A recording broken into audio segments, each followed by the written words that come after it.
ಕಡೆಯವರು ಮೊನ್ನೆ ಮಾತಾಡ್ತಾ ಇದ್ದಿದ್ದು ಎಲ್ಲೋ ನನಗೆ ಟ್ರೋಲ್ ಆಯಿತು. ಈ ರಾಮ ಮಂದಿರದ ವಿಚಾರದಲ್ಲಿ ನೀವು ಹೇಳಿದ್ದೀರಿ ಭಾರಿ ಚಂದ, ನಾವು ಕಳಿಸಿಕೊಟ್ಟಿದ್ದು ಇಟ್ಟಿಗೆ, ಅವರು ಕಟ್ಟಿದ್ದು ಕಲ್ಲಿನಲ್ಲಿ, ಇಟ್ಟಿಗೆ ಎಲ್ಲ ಹಾಕಿದರು ಅಂತ. ನಿಮ್ಮ ಪ್ರಶ್ನೆ ಸರಿ ಇದೆ. ನನ್ನ ಪ್ರಶ್ನೆ ಅದಕ್ಕಿಂತ ಮುಂದಿದೆ. ಅದೇನು ನನ್ನ ಪ್ರಶ್ನೆ ಅಂತಂದರೆ, ಆತ್ಮನಿರ್ಭರ ಭಾರತ, ಆತ್ಮನಿರ್ಭರ ಭಾರತ ಅಂತ ಇವರ ಇಡೀ ಸ್ಕೀಮ್ಗಳನ್ನು ಉಚ್ಚಾರ ಮಾಡಲಿಕ್ಕೆ ನಾವು ಕಷ್ಟಪಡಬೇಕು. ನಾವು ಕಾಂಗ್ರೆಸ್ಸಿನ ಕಾಲದಲ್ಲಿ ಶ್ರೀಸಾಮಾನ್ಯರಿಗೆ ಗೊತ್ತಾಗುವ ರೀತಿಯ ಯೋಜನೆಗಳು ನಮ್ಮದು, ನರೇಗಾ ಸುಲಭ ಹೇಳಲಿಕ್ಕೆ. ಇವ್ರದ್ದು ಆತ್ಮನಿರ್ಭರ, ಎಷ್ಟು ಒದ್ದಾಡಬೇಕು ನಾವು ಮಾತಾಡಬೇಕಾದ್ರೆ. ಅದಕ್ಕೆ ನಮ್ಮ ಮನೆಯ ಪಕ್ಕದವರೊಬ್ಬರು ಹೇಳಿದರು, ಆತ್ಮನಿರ್ಭರ ಅಂದರೆ ಸುಧೀರ್ ಅವರೇ ವೆರಿ ಸಿಂಪಲ್ ಅಂತ. ಏನು ಇವರ ಕಾಲದಲ್ಲಿ ಆತ್ಮನಿರ್ಭರ ಏನಂದರೆ, ಹಿಂದೆ ನಾವು ದೇವಾಲಯಗಳನ್ನು ಕಟ್ಟಿದ್ವಿ, ಮೊಘಲರು ಬಂದು ಲೂಟಿ ಮಾಡ್ತಾಯಿದ್ರು. ಇವರು ಹಾಗಲ್ಲ, ದೇವಸ್ಥಾನ ಇವರೇ ಕಟ್ಟಿ ಇವರೇ ಲೂಟಿ ಮಾಡೋದಕ್ಕೆ ಆತ್ಮನಿರ್ಭರ. ಇನ್ನೇನು ಹೇಳಬೇಕು ನಾವು? ಅದರ ಮಧ್ಯೆ ಆ ಪ್ರಹ್ಲಾದ್ ಜೋಶಿ ಮತ್ತು ಸಿ ಟಿ ರವಿ ಇಬ್ಬರು ಕೇಳಿದ್ದಾರೆ, ನೀವು ಪ್ರಶ್ನೆ ಮಾಡಲಿಕ್ಕೆ ಯಾರು ಅಂತ.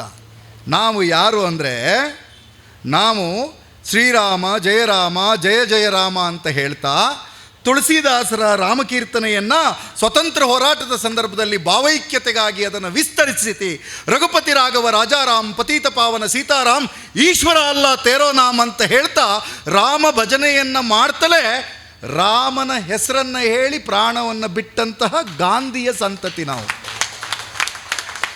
ಕಾಂಗ್ರೆಸ್ಸಿನವರು ಯಾವಾಗಲೂ ಸಹಿತ ರಾಮ ಮಂದಿರ ವಿವಾದ ಬಂದಾಗ ಈ ಪುಣ್ಯಾತ್ಮರಿಗೆ ಹೇಳಿದ್ದಂದರೆ, ಸ್ವಲ್ಪ ಸಮಾಧಾನ, ಪ್ರಭಾಕರಾಚಾರ್ಯರೇ ವಿಡಿಯೋ ಮಾಡ್ತಿದ್ದೀರಿ ನೀವು, ಸ್ವಲ್ಪ ಸಮಾಧಾನ, ನ್ಯಾಯಾಲಯದಲ್ಲಿ ಪ್ರಕರಣ ಇದೆ, ನ್ಯಾಯಾಲಯದಲ್ಲಿ ತೀರ್ಪು ಬಂದ ಮೇಲೆ ಆ ತೀರ್ಪಿನಂತೆ ನಡೆದುಕೊಳ್ಳೋಣ ಅಂತ ಇವರು ಹೊರಟರು ನೋಡಿ.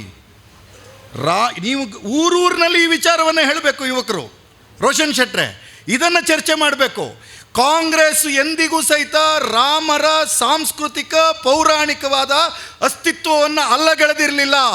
ವಿವಾದ ಇದ್ದದ್ದು 1885 ಇಸ್ವಿಯಲ್ಲಿ ಬ್ರಿಟಿಷ್ ಕಾಲದಲ್ಲಿ ಮೊದಲ ಪ್ರಕರಣ ದಾಖಲಾಗಿದ್ದು. RSS ಹುಟ್ಟಿದ್ದು 1925ರಲ್ಲಿ, BJPಯ ಪೂರ್ವ ಮನೆಯಾಗಿರ್ತಕ್ಕಂಥ ಜನಸಂಘ ಹುಟ್ಟಿದ್ದು 1950ರಲ್ಲಿ, BJP ಪ್ರಾರಂಭ ಆಗಿದ್ದು 1980ರಲ್ಲಿ. ಸ್ವತಂತ್ರ ಬಂದ ನಂತರ 1950ನೇ ಇಸ್ವಿಯಲ್ಲಿ ಮೊದಲ ಬಾರಿಗೆ ಡಿಕ್ಲರೇಟರಿ ಸೂಟನ್ನು ಹಾಕ್ತಾರೆ ಅಲ್ಲಿಯ ಜನ.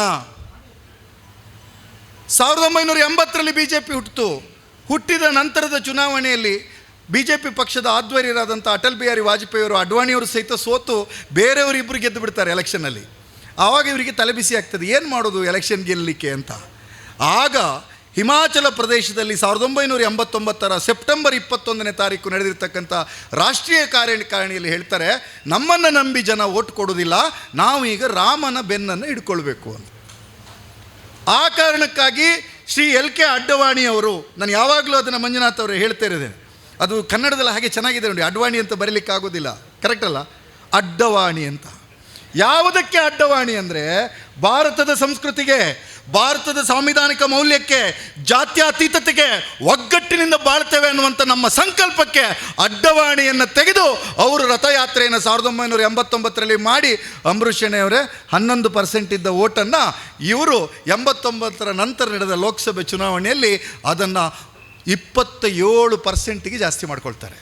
ಆಗ ಗೊತ್ತಾಯಿತು ರಾಮನ ಹೆಸರಲ್ಲಿ ಓಟಿದೆ ಅಂತ.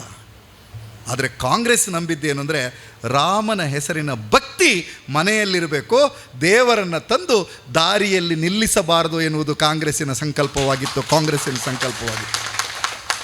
ಈಗ ಸಿ ಟಿ ರವಿ ಹೇಳೋದು, ಪ್ರಹ್ಲಾದ್ ಜೋಶಿ ಹೇಳೋದು, ಆ ರಶೀದಿ ಬುಕ್ ಏನಾದರೂ ಮಾಡಿ ತೆಗಿಬೇಕು ಕೀರ್ತಿ ಶೆಟ್ರೆ ನಾವೀಗ. ಈ ರಶೀದಿ ಬುಕ್ನಲ್ಲಿ ಸಿ ಟಿ ರವಿ ದುಡ್ಡು ಕೊಟ್ಟಿದ್ದಾನ ಇಲ್ಲ ನೋಡ್ಬೇಕು ನಾವು, ಅಥವಾ ರಶೀದಿ ಹಾಕಿ ಇವರೇ ಇಟ್ಕೊಂಡಿದ್ದೀರಾ ನೋಡಬೇಕು. ಈ ಗಿರಾಕಿಗಳೆಲ್ಲ ಕೇಳ್ತಾ ಇದ್ದಾರೆ. ಮೊನ್ನೆ ಹೇಳಿದ್ದಾರೆ, ಜಯಪ್ರಕಾಶ್ ಹೆಗ್ಡೆ ಅವರು ಸೂಕ್ಷ್ಮವಾಗಿ ಅದನ್ನು ಸ್ಪರ್ಶ ಮಾಡಿ ಹೇಳಿದರು. ಕಾಂಗ್ರೆಸ್ಸಿನ ಒಂದು ನಿಲುವು ಯಾವ ರೀತಿ ಇದೆ ಅಂದರೆ, ಇವತ್ತು ಕಾಕ್ರೋಚ್ ಜನತಾ ಪಾರ್ಟಿಯ ನೆಪದಲ್ಲಿ ಒಂದು ಹೋರಾಟ ಏನು ಪ್ರಾರಂಭ ಆಯಿತು, ಕಾಂಗ್ರೆಸ್ ಅದು ಇನ್ನೊಂದು ರಾಜಕೀಯ ಪಕ್ಷದ ಹೋರಾಟ ಅಂತ ಯಾವತ್ತೂ ಗಮನಿಸಲಿಲ್ಲ.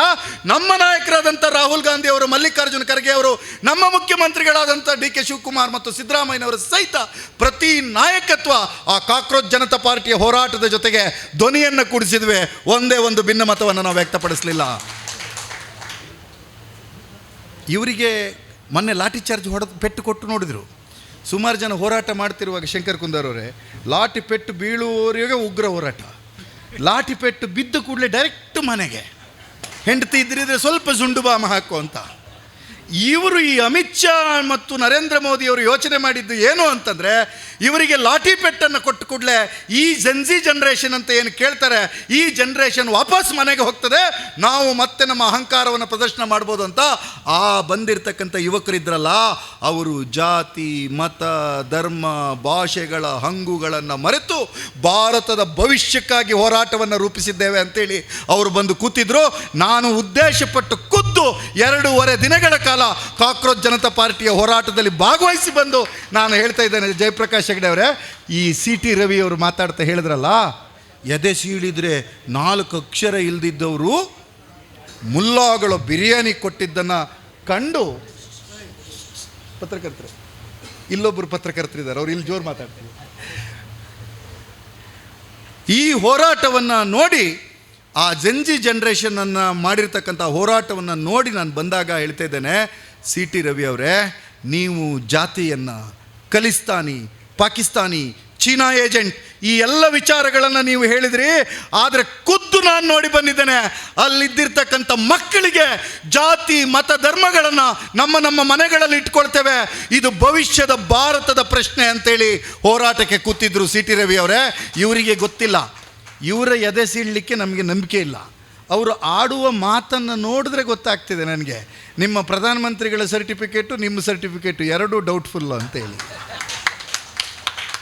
ಎರಡೂ ಸರ್ಟಿಫಿಕೇಟ್ ಡೌಟ್ಫುಲ್ ಇದೆ. ನಾನು ಎಲ್ಲ ಕಡೆ ಇದನ್ನು ಮಾತಾಡ್ತಾ ಹೇಳ್ತಿದ್ದೇನೆ. ಅವ್ರಿಗೆ ಪಟೇಲ್ ಅವರಿಗೆ ನನ್ನ ಕನ್ನಡ ಅರ್ಥ ಆಗೋದಿಲ್ಲ, ಎಲ್ಲ ಕಡೆ ಹೇಳ್ತಾ ಇದ್ದೀನಿ.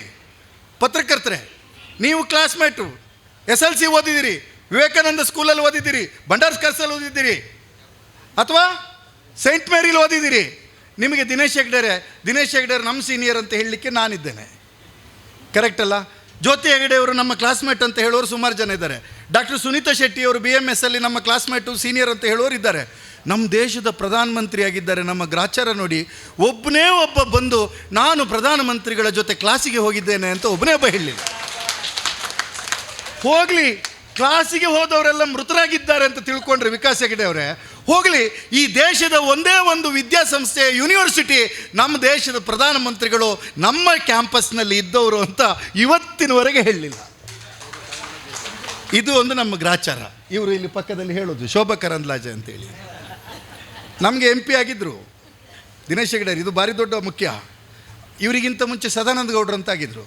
ಅವರು ಒಂದು ದಿವಸ ಸಿಕ್ಕಿದಾಗ, ಹೇಗೆ ಸದಾನಂದ ಗೌಡ್ರ ಚುನಾವಣೆ ಅಂದೆ, ಭಾರಿ ಕಷ್ಟ ಉಂಟು, ಜಯಪ್ರಕಾಶ್ ಹೆಗ್ಡೆ ಅವರು ಫೀಲ್ಡ್ ಕರೆಕ್ಟ್ ಮಾಡಿದ್ದಾರೆ, ಹಾಗಾಗಿ ನಾನು ಅಲ್ಲಿ ಬಿಟ್ಟೆ ಅಂದರು. ಅವರು ಬಿಟ್ಟು ಕೂಡಲೇ ಇಲ್ಲಿ ನಮ್ಮ ಗ್ರಾಚಾರ ಒಳ್ಳೆಯದಾಗ್ತದ ಅಂತ ನೋಡಿದ್ವಿ. ಕಿಶನ್ ಹೆಗ್ಡೆ ಅವರೇ, ಶೋಭಕ್ಕ ಬಂದರು. ಅವರಿಗೆ ಕನ್ನಡ ಬರಲಿಲ್ಲ, ತುಳು ಬರಲಿಲ್ಲ, ಕುಂದಾಪುರ ಕನ್ನಡ ಬರಲಿಲ್ಲ, ಹಿಂದಿ ಇಂಗ್ಲೀಷ್ನಲ್ಲಿ ಅವರು ಅತ್ಯುತ್ತಮ ಪಂಡಿತರಾದ ಕಾರಣ ಅವರು ಲೋಕಸಭೆಯಲ್ಲಿ ಅವರು ಮಾತಾಡಿದ್ದು ಬೇರೆಯವರಿಗೆ ಅರ್ಥ ಆಗಲಿಲ್ಲ. ಆದರೆ ನಮ್ಮ ಗ್ರಾಚಾರ ನೋಡಿ, ಅವರನ್ನು BJPಯಲ್ಲಿ ಸ್ವಲ್ಪ ದಡ್ಡತನ ಇದ್ದವರಿಗೆ ಪ್ರಮೋಷನ್ ಜಾಸ್ತಿ, ಮತ್ತು ಸರ್ಟಿಫಿಕೇಟ್ ಡೌಟ್ ಇರುವವರಿಗೆ ಪ್ರಮೋಷನ್ ಜಾಸ್ತಿ. ಹಾಗಾಗಿ ಶೋಭಾ ಕರಂದ್ಲಾಜೆಯವರು ಇಲ್ಲಿ ನಿತ್ರೆ ಗೆಲ್ಲೋದಿಲ್ಲ ಅಂತ ಹೇಳಿ ಯೋಚನೆ ಮಾಡಿ, ಅರುಣ್ ಅವರೇ, ಇಲ್ಲಿ ನಿತ್ರೆ ಗೆಲ್ಲೋದಿಲ್ಲ ಅಂತ ಯೋಚನೆ ಮಾಡಿ ಶೋಭಾ ಕರಂದ್ಲಾಜೆಯವರು ಬೆಂಗಳೂರಿಗೆ ಹೋದರು, ಮತ್ತು ಇವರಿಗೆ ಪ್ರಮೋಷನ್ ಕೊಟ್ಟರು, ಅವರು ಕೇಂದ್ರದ ಮಂತ್ರಿ ಆದರು. ಆಮೇಲೆ ನಮಗೇನಾದರೂ ಒಂದು ಒಳ್ಳೆಯ ವ್ಯಕ್ತಿ ಇಲ್ಲಿ ಏನಾದರೂ ಆಗ್ತಾರಾ ಅಂತ ನಾವು ಯೋಚನೆ ಮಾಡಿದರೆ, ನಮ್ಮ ಗ್ರಾಚಾರ, ನಿಮ್ಮ ಬ್ಲಾಕ್ನವರು, ನಮ್ಮ ಕೋಟ ಶ್ರೀನಿವಾಸಣ್ಣ, ಚಂದ ಮಾತು. ಅಶೋಕ್ ಕೊಡೋರು, ಹೇಗಿದ್ದೀರಿ, ನೀವು ಹೇಳುವ ಸಮಸ್ಯೆ ನನಗೆ ಸಂಪೂರ್ಣ ಅರ್ಥ ಆಗಿದೆ, ಈ ಸಮಸ್ಯೆ ಪರವಾಗಿ ಮುಂದಿನ ಸಮಯದಲ್ಲಿ ಲೋಕಸಭೆಯಲ್ಲಿ ಸಂಪೂರ್ಣವಾಗಿ ಮಾತನಾಡಿ ಕೋಟದಲ್ಲಿ ಭವಿಷ್ಯದ ದಿನಗಳಲ್ಲಿ ತಿಮ್ಮ ಪೂಜಾರಿಯವರು ಸೊಸೈಟಿಯ ವಿಚಾರಕ್ಕೆ, ರಸ್ತೆ ವಿಚಾರಕ್ಕೆ ಯಾವ ರೀತಿಯ ಧ್ವನಿಯನ್ನು ಎತ್ತುವ ಅವಶ್ಯಕತೆ ಇಲ್ಲ, ಎಲ್ಲ ಹೋರಾಟವನ್ನು ನಾನು ರೂಪಿಸಿ ಸಂಪೂರ್ಣ ಅಭಿವೃದ್ಧಿ ಕಾರ್ಯಗಳನ್ನು ಮಾಡೋದರಲ್ಲಿ ನಿಸ್ಸೀಮನಾಗಿ. ಕೆಳಗೆ ಕೂತವರು ಜೋರು ಚಪ್ಪಾಳೆ ದಿನಕರ್ ಶೆಟ್ರೆ. ಆದರೆ ಕೋಟ ಶ್ರೀನಿವಾಸಣ್ಣ ಲೋಕಸಭೆಯಲ್ಲೂ ಮಾತಾಡೋದಿಲ್ಲ, DC ಹತ್ರನೂ ಮಾತಾಡೋದಿಲ್ಲ. ಹಾಗಂತ ಕೋಟ ಶ್ರೀನಿವಾಸಣ್ಣ ಒಳ್ಳೆ ಜನ.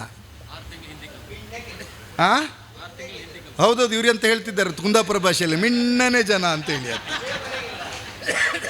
ಊರಿಗೆ ಉಪಕಾರ ಇಲ್ಲ, ಕ್ಷೇತ್ರಕ್ಕೆ ಉಪಕಾರ ಇಲ್ಲ. ಇಂಥವರು ಕೋಟದಿಂದ ಬಂದಿದ್ದಾರೆ. ನಾನು ಹಲವು ಮಕ್ಕಳ ತಾಯಿ ಕೋಟದ ಅಮೃತೇಶ್ವರಿಯಲ್ಲಿ ಪ್ರಾರ್ಥನೆ ಮಾಡ್ತೇನೆ, ಕೋಟ ಶ್ರೀನಿವಾಸಣ್ಣ ಭವಿಷ್ಯದಲ್ಲಿ ಕೋಟ ಪಟ್ಟಣ ಪಂಚಾಯಿತಿಯಲ್ಲಿ ಮಾತ್ರ ಇರಬೇಕು ಹೊರತು ಲೋಕಸಭೆಯ ವ್ಯಾಪ್ತಿಗೆ ಅವರು ಬರಬಾರ್ದು ಅನ್ನುವಂಥ ವಿನಂತಿಯನ್ನು ನಾನು ಅಮೃತೇಶ್ವರಿಯಲ್ಲಿ ಮಾಡಿ. ಕರೆಕ್ಟ್ ಅಲ್ಲ ತಿಮ್ಮ ಪೂಜಾರಿ? ಒಳ್ಳೆ ಜನ ಅವರು, ಒಳ್ಳೆಯವರಾಗಿದ್ದರೆ ಮನೇಲಿ ಇರಲಿ. ನಮಗೆ ಜನಕ್ಕೆ ಉಪಕಾರ ಮಾಡ್ತಕ್ಕಂಥ ವ್ಯಕ್ತಿಗಳು ಬರಬೇಕು. ಸೊ ಆ ಕಾರಣಕ್ಕಾಗಿ ಇವತ್ತು ನೀವು ಇಲ್ಲಿ ಕೆಲವರು ಸಸ್ಯಾಹಾರಿಗಳಿದ್ದಾರೆ. ಅಂಬರೀಷಣ್ಣವರು ಸಸ್ಯಾಹಾರಿ ಅಲ್ಲ, ಇಲ್ಲ ತಿಂತೀರಿ. ಈ ನಾವೆಲ್ಲ ಸ್ವಲ್ಪ ತಿನ್ನುವ ಕುಟುಂಬದಲ್ಲಿ ಹುಟ್ಟಿದವರು. ಈ ಮೊಟ್ಟೆ ಸಾರು ಮಾಡೋದು ಉಂಟಲ್ಲ, ಮಲ್ಯಾಡಿ ಶಿವರಾಮ್ ಶೆಟ್ಟಿ 2 ಥರದ ಮೊಟ್ಟೆ ಸಾರು ಮಾಡ್ತೇವೆ ನಾವು. ಒಂದು, ಇಡೀ ಮೊಟ್ಟೆಯನ್ನು ಬೇಯಿಸಿ ಅದನ್ನು ಸಂಖ್ಯೆಗೆ ಅನುಗುಣವಾಗಿ ನಮ್ಮ ತಾಯಂದಿರು 1-2 ಪೀಸ್ ಮಾಡೋದು, ಇಲ್ಲ 4 ಪೀಸ್ ಮಾಡಿ ಹಾಕೋದು. ಅದು ಹರಿಪ್ರಸಾದ್ ರೈಗಳಿಗೆ 1 ಪೀಸ್ ಬಡಿಸ್ಬೇಕಾ 2 ಪೀಸ್ ಬಡಿಸ್ಬೇಕಾ ರೊಟ್ಟಿಗೆ ಶಾವಿಗೆಗೆ ಗೊತ್ತಾಗ್ತದೆ ನಮ್ಮ ತಾಯಂದ್ರಿಗೆ. ಮತ್ತೊಂದು ವಿಧಾನ ಇದೆ. ಮೊಟ್ಟೆ ಕಡಿಮೆ ಇದ್ದಾಗ 1 ಬಕೆಟ್ ಮೊಟ್ಟೆ ಸಾರು ಮಾಡಿ, ಜೊತೆಗೆ ನಿಮಗೆ ಇದು ಗೊತ್ತಾಗಲ್ಲ, 1 ಬಕೆಟ್ ಮೊಟ್ಟೆ ಸಾರು ಮಾಡಿ 2 ಮೊಟ್ಟೆಯನ್ನು ಒಡೆದು ಹಾಕಿಬಿಡೋದು.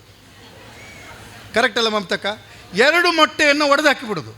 ಎಲ್ರಿಗೂ ಕಿಶನ್ ಹೆಗಡೆಯವರೇ ಮೊಟ್ಟೆ ಸಾರು ಮೊಟ್ಟೆ ಸಾರು ಮೊಟ್ಟೆ ಸಾರು. ಇದು ಯಾರು ಹೇಳಿದ್ದು? ಕರಡಿ ಹಾಕ್ತಾರೆ, ಕರಡಿ ಹಾಕೋದು ಮೊಟ್ಟೆ ಸಾರು. ಈ BJPಯವರು ಮಾಡುವುದು ಸುನೀತಕ್ಕ, ಈ ಕರಡಿ ಹಾಕುವ ಮೊಟ್ಟೆ ಸಾರು. 1 ದೊಡ್ಡ ಬಕೆಟಿಗೆ 2 ಮೊಟ್ಟೆಯನ್ನು ಒಡೆದು ಹಾಕೋದು. ಮೊಟ್ಟೆ ಸಾರು ಮೊಟ್ಟೆ ಸಾರು ಮೊಟ್ಟೆ ಸಾರು ಅಂತ ಬೈಂದೂರು ತುದಿಯಿಂದ ಮಂಗಳೂರಿನವರೆಗೆ ಗೋಪಾಲ್ ಭಂಡಾರ ಪೂಜಾರಿ ಹೋದ್ರು ಅನ್ಸುತ್ತೆ. ಕರೆಕ್ಟ್ ಅಲ್ಲ ಪ್ರಕಾಶ್ ಶೆಟ್ರೆ? ಮೊಟ್ಟೆ ಸಾರನ್ನು ಬಡಿಸೋದು. ಕಾಂಗ್ರೆಸ್ ಮೊಟ್ಟೆ ಸಾರನ್ನು ಬಡಿಸೋದು ಭಟ್ರೆ, ಗೋಪಿನಾಥ್ ಭಟ್ರೆ, ಕಾಂಗ್ರೆಸ್ ಯಾವ ರೀತಿಯ ಮೊಟ್ಟೆ ಸಾರನ್ನು ಬಡಿಸೋದು ಅಂದರೆ ಇಡೀ ಮೊಟ್ಟೆಯ ಸಾರು. ಇವರು ಒಂದೊಂದೇ ಚೀಟಿ ಬರೆದು ಕಳಿಸೋದು. ಹರೀಶ್ ಪೂಂಜ, ವೇದವ್ಯಾಸ ಕಾಮತ್ತು ಇವರೆಲ್ಲ ನಮ್ಮ ಭಾವಂದ್ರ ಆಯ್ತಾ? ಕಾಂಗ್ರೆಸ್ಸಿನ ಕಾರ್ಯಕ್ರಮ ಏನು ಅಂದರೆ ಇದು ಇಡೀ ಮೊಟ್ಟೆಯನ್ನು ಬೇಯಿಸಿ ಹಾಕಿರ್ತಕ್ಕಂಥ ಮೊಟ್ಟೆ ಸಾಂಬಾರು. ನಾವು ಎಷ್ಟು ಕೊಡ್ತಾ ಇದ್ದೇವೆ, ಅನ್ನಭಾಗ್ಯದಿಂದ ಎಷ್ಟು ಕೊಡ್ತಾ ಇದ್ದೇವೆ, ಶಕ್ತಿ ಯೋಜನೆಯಿಂದ ಏನನ್ನು ಕೊಡ್ತಾ ಇದ್ದೇವೆ, ಗೃಹಲಕ್ಷ್ಮಿಯಿಂದ ಏನನ್ನು ಕೊಡ್ತಾ ಇದ್ದೇವೆ ಅನ್ನುವಂಥದ್ದು ಪರಿಪೂರ್ಣವಾಗಿ ಗೊತ್ತಾಗುವಂತಹ ಒಂದೊಂದು ಮನೆಗೆ ಇಂಥದ್ದು ಬರ್ತದೆ ಅಂತ ಹೇಳ್ತಕ್ಕಂಥ ಮೊಟ್ಟೆ ಸಾರು. ನಮ್ಮ ಕೋಟ ಶ್ರೀನಿವಾಸಣ್ಣನ ಮೊಟ್ಟೆ ಸಾರು ಏನು ಅಂದರೆ ಮೊಟ್ಟೆಯನ್ನು ಕರಡಿ ಹಾಕಿದ ಮೊಟ್ಟೆ ಸಾರು. ಸತ್ಯ ಅಲ್ಲ? ಇದನ್ನು ಹಳ್ಳಿಯ ಜನರ ಹತ್ರ ಮಾತಾಡ್ತಕ್ಕಂಥ ಅವಶ್ಯಕತೆ ಇದೆ. ಆದ್ದರಿಂದ ನಮ್ಮ ಯೋಜನೆಗಳನ್ನು ವಿಶೇಷವಾಗಿ ತಂದಿದ್ದೇವೆ. ಆ ತಂದಿರುವ ಕಾರಣಕ್ಕಾಗಿ ನಾವು ಇವತ್ತು ಜನ ನಮ್ಮನ್ನು ಇಷ್ಟಪಡ್ತಿದ್ದಾರೆ. ತಾಯಂದ್ರ ಮನೆಗೆ ಹೋದರೆ ಯಾವುದೇ ಕಾಂಗ್ರೆಸ್ ಕಾರ್ಯಕರ್ತರಿಗೆ ತುಂಬ ಸ್ವಾಭಿಮಾನ ಇದೆ. ಲೋಕಸಭೆ ಎಲೆಕ್ಷನ್ ಆಗುವಾಗ ಜಯಪ್ರಕಾಶ್ ಹೆಗಡೆ ಹೇಳ್ತಾ ಇದ್ರು, ಮನೆ ಮನೆಗೆ ಹೋಗಿ ಗ್ಯಾರಂಟಿ ಯೋಜನೆಗಳ ಸವಲತ್ತನ್ನು ಕೇಳಬೇಕು ಅಂತ. ಇವತ್ತು ನಾನು BJPಯವರಿಗೆ ಪಂಥಾಹ್ವಾನವನ್ನು ಕೊಡ್ತೇನೆ. ನಿಮಗೆ ತಾಕತ್ತು ಶಕ್ತಿ ದಮ್ಮು ಇದ್ದರೆ, ಅವ್ರ ಶಬ್ದ ಅದು, ನೀವು ನಿಮ್ಮ ಪಕ್ಷದ ಸಭೆಯಲ್ಲಿ ಕರ್ನಾಟಕ ಸರ್ಕಾರದ ಗ್ಯಾರಂಟಿ ಯೋಜನೆ ಯಾರಿಗೆ ಬರ್ತಾ ಇದೆ ಅಂತ ಕೈ ಎತ್ತಿಸಿ. ತಾಕತ್ತಿದ್ರೆ ಕೈ ಎತ್ತಿಸಿ. ಪ್ರತಿಯೊಬ್ಬ ಭಾಗವಹಿಸಿದ ನಿಮ್ಮ ಪಕ್ಷದ ಕಾರ್ಯಕರ್ತನು ಸಹಿತ ಒಂದಲ್ಲ ಒಂದು ಗ್ಯಾರಂಟಿ ಯೋಜನೆ ನಮ್ಮ ಮನೆಗೆ ತಲುಪ್ತಾ ಇದೆ ಅಂತೇಳಿ ಕೈ ಎತ್ತತಕ್ಕಂಥ ಎಲ್ಲ ಸಾಧ್ಯತೆಗಳು ಇದ್ದಾವೆ. ಇವರು ಏನು ಕೊಟ್ಟಿದ್ದೀರಿ? ಯಾವುದು? ಹೌದಪ್ಪ, ಇದು ಕತೆ ಅಂದರೆ ನನಗೆಲ್ಲ ಒಂದೊಂದೇ ವಿಷಯ ಎತ್ತಿಕೊಡು ಇವರು. ಹೌದಪ್ಪ, ಅಕ್ಷತೆ ಅಂತ ಹೇಳಿದರೆ ನಮ್ಮ ಅನ್ನಭಾಗ್ಯದ ಅಕ್ಕಿ, ಇವ್ರದ್ದು ₹1 ಅರಿಶಿನ ತಂದಿದ್ದು, ಇವ್ರದ್ದು ಒಂದು ಅಂಗಡಿ ತಿರುಗಿದ್ದು, ಈ ಪಾತ್ರೆ ಒಳಗೆ ಅಕ್ಕಿ ತುಂಬಿದ್ದು ತಿರುಗಿದ್ದು. ಅಕ್ಷತೆ ಎಲ್ಲಿಂದ ಬಂದು? ಅಯೋಧ್ಯೆಯ ರಾಮನೇ ಕೊಟ್ಟಿದ್ದು. ಪ್ರತಿಷ್ಠಾಪನೆ ಆಗುವ ಮುಂಚೆ ಅಕ್ಷತೆ, ಕರೆಕ್ಟ್ ಅಲ್ಲ? ಪ್ರತಿಷ್ಠಾಪನೆ ಆಗುವ ಮುಂಚೆ ಅಕ್ಷತೆ ಕೊಟ್ಟರು. ಆದರೆ ನಮ್ಮ ಮನೆಗೂ ಬಂದಿದ್ರು ಈ ಅಕ್ಷತೆಯನ್ನು ಕೊಡೋರು. ಒಬ್ಬ ಹಿಂದ್ಗಡೆ 3-4 ಜನ ವಿಡಿಯೋ ಹಿಡ್ಕೊಂಡು ನಿಂತಿದ್ರು. ಏನಂತ? ನಾನೇನಾದರೂ ಮಾತಾಡ್ತೇನೆ ಅಂತ. ನಾನು ಹೇಳಿದೆ, ಅಕ್ಷತೆ ಕೊಟ್ಟರು, ತಗೊಂಡೆ. ಏನು ಮಾಡಬೇಕಪ್ಪ ಕೇಳಿದೆ. ಅಲ್ಲ, ಇದನ್ನು ನೀವು ಏನಾದರೂ ಮಾಡಿ. ಏನು ಮಾಡಲಿಕ್ಕಾಗಲ್ಲ. ನಮ್ಮ ಹಿಂದೂ ಸಂಸ್ಕೃತಿಯಲ್ಲಿ 2 ಪದ್ಧತಿ ಇದೆ. ಒಂದು, ಕೊಟ್ಟಿರ್ತಕ್ಕಂಥ ಅಕ್ಷತೆಯನ್ನು ತುಂಬ ಶ್ರದ್ಧೆ ಗೌರವಗಳಿಂದ ತಲೆ ಮೇಲೆ ಇಟ್ಕೊಳ್ಳೋದು. ಆದರೆ ಅದು ತಲೆ ಮೇಲೆ ಇಟ್ಕೊಂಡಿದ್ದು ಬಿದ್ದೋಗ್ತದೆ ಅನ್ನುವ ಕಾರಣಕ್ಕಾಗಿ ಮತ್ತೊಂದು ಪದ್ಧತಿ ಇದೆ. ಏನದು? ಈ ಅಕ್ಷತೆಯನ್ನು ತಗೊಂಡೋಗಿ ಅನ್ನದಲ್ಲೋ ಪಾಯಸದಲ್ಲೋ ಹಾಕಿ ಅಡುಗೆ ಮಾಡಿ ಊಟ ಮಾಡಬೇಕು. ನೀವು ಹೇಗಾದರೂ ಮಾಡಿ ಅಂತ. ನಾನು ಹೇಳಿದೆ, ನಾನು ಹೇಗಾದರೂ ಮಾಡ್ತೇನೆ, ನೀವು ಹೇಗೆ ಮಾಡಬೇಕು ಅಂತ ಹೇಳ್ತೇನೆ. ಹೇಗೆ ಮಾಡಬೇಕು ಅಂತ ಹೇಳಿದೆ. ನಾನು ಹೇಳಿದೆ, ಕಾಂಗ್ರೆಸ್ ಪಕ್ಷ ಕೊಟ್ಟಿರ್ತಕ್ಕಂಥ ಅನ್ನಭಾಗ್ಯ ಯೋಜನೆಯ ಅಕ್ಕಿಯೊಂದಿಗೆ ಈ ಅಕ್ಷತೆಯನ್ನು ಮಿಶ್ರಣ ಮಾಡಿ ಅನ್ನವನ್ನು ಪಾಯಸವನ್ನು ಮಾಡಿ ಕಾಂಗ್ರೆಸ್ ಪಕ್ಷ ಕೊಟ್ಟಿರ್ತಕ್ಕಂಥ ಗೃಹಜ್ಯೋತಿ ಯೋಜನೆಯ ಉಚಿತ ಕರೆಂಟಿನ ಬೆಳಕಿನ ಅಡಿ ಕುಟುಂಬದವರೆಲ್ಲ ಕುಳಿತು ಅದನ್ನು ಊಟ ಮಾಡಿ, ತದನಂತರ ಕಾಂಗ್ರೆಸ್ ಕೊಟ್ಟ ಯೋಜನೆಯಾದಂಥ ಶಕ್ತಿ ಯೋಜನೆ ಅಡಿಗಡೆ ನಿಮ್ಮ ಅಕ್ಕಂದಿರನ ತಾಯಂದಿರ ಅವರು ಭಾವಿಸಿದ ದೇವಸ್ಥಾನಗಳಿಗೋ ಊರುಗಳಿಗೋ ತೀರ್ಥಕ್ಷೇತ್ರಗಳಿಗೋ ಕಳಿಸಿಕೊಡಿ ಅಂತ ಹೇಳಿದೆ. ಆಮೇಲೆ ಕೇಳಿದೆ ಅವನಿಗೆ, ಈ ವಿಡಿಯೋ ಮತ್ತೆ ಹೊರಗೆ ಬಿಡ್ತೀಯ ಕೇಳಿದೆ. ಇಲ್ಲ, ಇದನ್ನು ಬಿಡುವುದಿಲ್ಲ ಅಂದ. ಇದು BJP. ಆ ಕಾರಣಕ್ಕಾಗಿ ನಾವು ಗಟ್ಟಿಯಾಗಿ ಧೈರ್ಯದಿಂದ ಸತ್ಯವನ್ನು ಮಾತಾಡ್ತಕ್ಕಂಥ ದಾರಿಯಲ್ಲಿ ಹೋಗಬೇಕು. ಆ ಸತ್ಯವನ್ನು ಮಾತಾಡ್ತಕ್ಕಂಥ ಕೆಲಸವನ್ನು ಕಾಂಗ್ರೆಸ್ ಸಿದ್ಧಾಂತ ನಮಗೆ ಹೇಳ್ಕೊಟ್ಟಿದೆ. ಅದನ್ನು ರಾಹುಲ್ ಗಾಂಧಿಯವರು ಇವತ್ತು ತುಂಬ ಶ್ರದ್ಧಾಳುವಾಗಿ ಅದನ್ನು ಮುಂದುವರಿಸ್ತಾ ಇದ್ದಾರೆ. ಸೊ ಇವತ್ತು ಹೋರಾಟ ಆಗಿದೆ. ನಾನು ನನ್ನ ಫೇಸ್ಬುಕ್ನಲ್ಲಿ ಹಾಕಿದ್ದೇನೆ. ಅಮೃತ್ ಒಬ್ಬ ಹೇಳಿಬಿಟ್ಟಿದ್ರು, ಯಾರು ನಮ್ಮ ರಾಜನಾಥ್ ಸಿಂಗ್ ಅಂತ, ನಾವು ರಾಜೀನಾಮೆ ಎಲ್ಲ ಕೊಡಲಿಕ್ಕೆ ನಮ್ಮದು ಯು ಪಿ ಏನಾ? ಹಾಂ, ಈ ಟ್ರಂಪ್ದೊಂದು ಕತೆ ಸರಕ್ಕೆ ಅವ್ರು ನೆನಪು ಮಾಡೋದು. ನಿಮ್ಗೆ ಹೇಳಬೇಕು ನಾನು ಕುಂದಾಪುರದವರಿಗೆ, ಇವ್ರು ಕುಂದಾಪುರದವ್ರು ಚಂದ ಮಾತಾಡ್ತಾರೆ ಹಳ್ಳಿಯಲ್ಲಿ. ಅಶೋಕಣ್ಣ ಏನಂತ ಹೇಳಿದರೆ, ಈ ಟ್ರಂಪಿದ ಕತೆ ಭಾರಿ ಜೋರುಂಟು. ಈ ಪೆಟ್ರೋಲ್ ನಮ್ಮದು ಟ್ರೀಟಿ ಆಯ್ತಲ್ಲ, ಕಾಂಟ್ರಾಕ್ಟ್ ಟ್ರೀಟಿ ಆದ ಕೂಡಲೇ ಪೇಪರ್ನಲ್ಲೆಲ್ಲ ಸುದ್ದಿ ಬಂತು. ನೀವು ಹೇಳಿದ್ರಲ್ಲ ಮಾಧ್ಯಮದಲ್ಲಿ, ಬಾಕ್ಸಲ್ಲಿ ನ್ಯೂಸ್ ಆಚಾರ್ಯರು ಏನು ಅಂತ ಹೇಳಿದರೆ, ಟ್ರಂಪ್ ಅವರು 3 ಬಾರಿ ಕರೆ ಮಾಡಿದರೂ ಸಹಿತ ಕರೆಯನ್ನು ಸ್ವೀಕರಿಸೋದು ನರೇಂದ್ರ ಮೋದಿ ಅಂತ. ನಾನು ಕೋರ್ಟಿಗೆ ಹೋಗ್ತಿದ್ದೆ, ನನ್ನ ಜೂನಿಯರ್ಸ್ ಬಂದಿಲ್ಲ, ಅವತ್ತು ಗಡಿಬಿಡಿಲಿ ಹೋಗ್ತಿದ್ದೇನೆ. ಒಬ್ಬ ಸ್ವಲ್ಪ BJP ಪರ ಇದ್ದವನು ಹೇಳಿದ, ಸುಧೀರ್ ಅವರೇ ನೋಡಿದ್ರೆ ಪೇಪರು ಅಂದೆ. ಎಂತ ಮರೆ, ಟ್ರಂಪ್ 3 ಸತಿ ಫೋನ್ ಮಾಡಿದ್ರು ಸಹಿತ ಮೋದಿಯವರು ಫೋನ್ ಎತ್ತಲಿಲ್ಲ ಅಂದ. ನನಗೆ ಸಿಟ್ಟು ಬಂತು ದಿನೇಶಣ್ಣ. ನಾನು ಅವನಿಗೆ ಹೇಳಿದೆ, ಅದು ದೊಡ್ಡ ಸಾಧನೆ ಅಲ್ಲಪ್ಪ. ಟ್ರಂಪ್ ಫೋನ್ ಮಾಡಿದರೆ ಇವರು ಫೋನ್ ಎತ್ತಿ ಮಾತಾಡಲಿಕ್ಕೆ ಟ್ರಂಪ್ಗೆ ಹಿಂದಿ ಬರೋದಿಲ್ಲ, ಗುಜರಾತಿ ಬರೋದಿಲ್ಲ, ಇವರಿಗೆ ವಾಪಸ್ ಮಾತಾಡಲಿಕ್ಕೆ ಇಂಗ್ಲೀಷ್ ಬರೋದಿಲ್ಲ, ಹಾಗಾಗಿ ಫೋನ್ ಎತ್ತಲಿಲ್ಲ. ಇದು ಸರಳವಾದ ಸತ್ಯ. ಧೈರ್ಯದಿಂದ ಮಾತನಾಡಬೇಕು. ಇನ್ನು ಇದ್ದಾರೆ ಇಲ್ಲಿ, ಇದ್ದಿದ್ರಲ್ಲಿ ನಿಮ್ಮ ಕುಂದಾಪುರದ್ದು ಅಂತ ಕಿರಣ್ ಕೋಡಿಗೆ ಅಡ್ಡಿಲ್ಲ, ಭಾರಿ ಗಲಾಟೆ ಏನಿಲ್ಲ. ಕುಂದಾಪುರದವ್ರನ್ನ ಕೇಳಿದ್ರೆ ಉಪಯೋಗವೂ ಇಲ್ಲ ಅಂತ ಹೇಳ್ತಾರೆ. ನೀವು ಹೇಳಿದ್ರಲ್ಲ, ಈ ವೇದವ್ಯಾಸ ಕಾಮತ್ತು, ಈ ಹರೀಶ್ ಪೂಂಜ, ಈ ರೀತಿಯಾದಂಥ ಬೆಂಕಿ ಬಿರುಗಾಳಿ ಏನಲ್ಲ. ಹಾಗಂತ ಉಪಯೋಗ ಉಂಟಂದರೆ ಉಪಯೋಗ ಏನೂ ಇಲ್ಲ. ತುಂಬ ಜನ, ಮೊನ್ನೆ ಯಾರೊಬ್ಬರು ಮೇಷ್ಟ್ರು ನಿಮ್ಮೂರಿನಲ್ಲಿ ಕಾರ್ಯಕ್ರಮ ಆಗುವಾಗ ಈ ಕ್ಷೇತ್ರದ ಶಾಸಕರಾದ ಅಂತ ಹೇಳೋದಂತ, ಹೆಸರು ತೆಗಿಲಿಕ್ಕೆ ಬರೋದಿಲ್ಲ ಅಂತ. ಮತ್ತೆ ಕೇಳಿದ್ರೆ, ಯಾಕೆ ಮೇಷ್ಟ್ರೆ ನೀವೇ ಹಿಂಗೆ ಅಲ್ಲ ಮರ್ರೆ, ಶಾಸಕರಾಗಿ ಅವರು ಇದ್ದದ್ದೇ ನಮಗೆ ಗೊತ್ತಾಗ್ತಿಲ್ಲ, ಹಾಗಾಗಿ ನನಗೆ ಪಟ್ಟ ಹೇಳಲಿಕ್ಕೆ ಆಗೋದಿಲ್ಲ. ಹಾಗಾಗಿ ಒಬ್ಬ ಇನ್ಎಫೆಕ್ಟಿವ್ ಆಗಿರ್ತಕ್ಕಂಥ ಜನಪ್ರತಿನಿಧಿಯನ್ನು ಕೊಟ್ಟಿದ್ದಾರೆ. ಅದಕ್ಕೆ ಜಯಪ್ರಕಾಶ್ ಹೆಗಡೆ ಅವರು ಹೇಳಬೇಕಿತ್ತು, ಇಲ್ಲಿ ನಾವು ಸೋಲ್ಬಾರ್ದಿತ್ತು, ಗೆಲ್ಲಬೇಕಿತ್ತು ಅನ್ನೋದು ಕ್ಷೇತ್ರದ ಅಭಿವೃದ್ಧಿಯ ಕಾರಣಕ್ಕಾಗಿ ಆ ಕ್ಷೇತ್ರದಲ್ಲಿ ನಾವು ಗೆಲ್ಲಬೇಕು. ಹಾಗಾಗಿ ಎಲ್ಲರೂ ಸಹಿತ ಭವಿಷ್ಯದ ದಿನಗಳಲ್ಲಿ ಯುವಕರ ಪರವಾಗಿ, ರೈತರ ಪರವಾಗಿ, ಬಡವರ ಪರವಾಗಿ, ಶ್ರೀಸಾಮಾನ್ಯನ ಪರವಾಗಿ ಮಾತನಾಡ್ತಾ ಆ ಹೋರಾಟಗಳನ್ನು ಎತ್ತುತ್ತಾ ನಾವು ಕೆಲಸವನ್ನು ಮಾಡಬೇಕು. ಹಾಗಾದ್ರಿಂದ ಯಾವ ಬ್ಲಾಕ್ ಕಾಂಗ್ರೆಸ್ಸಿನ ಅಧ್ಯಕ್ಷರಾಗಿ ತಿಮ್ಮ ಪೂಜಾರಿಯವರು ಆಯ್ಕೆಯಾಗಿದ್ದಾರೆ, ಇವರು ಎಷ್ಟು ನಮ್ಮನ್ನು ಹಿಂದೂ ಧರ್ಮದಿಂದ ಕಾಂಗ್ರೆಸ್ಸನ್ನು ಬೇರೆ ಮಾಡಬೇಕು ಅಂತ ಯೋಚನೆ ಮಾಡಿದರು, ನಮ್ಮನ್ನು ಬೇರೆ ಮಾಡಲಿಕ್ಕೆ ಆಗೋದಿಲ್ಲ. ಮುಖ್ಯಮಂತ್ರಿಯಾಗಿ ಸಿದ್ದರಾಮಯ್ಯ ಇದ್ದರು. ಸಿದ್ದರಾಮಯ್ಯನವರು ಹೋದ ಕೂಡಲೇ DK ಶಿವಕುಮಾರ್ ಅವರು ಬಂದರು, ಕರೆಕ್ಟ್ ಅಲ್ಲ? ರಾಮನ ಸ್ಥಾನದಕ್ಕೆ ಶಿವ ಬಂದರು. ಇಲ್ಲಿ ಶಿವನ ಸ್ಥಾನಕ್ಕೆ ರಾಮನ ಪ್ರತಿರೂಪವಾಗಿ ತಿಮ್ಮ ಪೂಜಾರಿಯವರು ಬಂದಿದ್ದಾರೆ. ಭವಿಷ್ಯದ ದಿನಗಳಲ್ಲಿ ಎಲ್ಲರಿಗೂ ಸಹಿತ ಒಳ್ಳೆಯದಾಗಲಿ. ನನಗೆ ಅವರು ಹೇಳಿದರು, ಡಾಕ್ಟರ್ ಸುನೀತಾ ಶೆಟ್ಟಿ ಅವರು, ಎಷ್ಟು ನಿಮಿಷ ಅಂತ ನೀವು ಹೇಳಿ? 15 ನಿಮಿಷ ಮುಗೀತಲ್ಲ ನಂಟ್ರಿಗೆ. ಅವರು ಕೊಟ್ಟಿರ್ತಕ್ಕಂಥ ಸಮಯದ ಮಿತಿಯಲ್ಲೇ ನಾನು ಮಾತನಾಡಬೇಕು.